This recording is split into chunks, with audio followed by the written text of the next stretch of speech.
Закончили строительство печного комплекса Завидово. Комплекс с уникальным экстерьером и интерьером.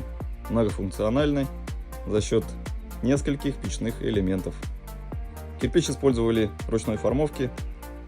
Вытачивался он по заранее продуманному проекту. Слева расположилась духовка. Она активно используется для выпечки, запекания мяса, рыбы, овощей и томления вторых блюд. По центру мангал функцией камина. Мангал будет обеспечивать лучшие условия для готовки на углях. Справа печной элемент с местом для казана.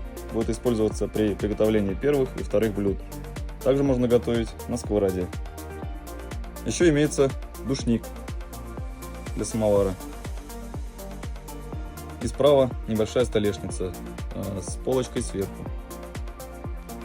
Осталось дождаться изготовления изразцов и установить их на свои места для полноты картины.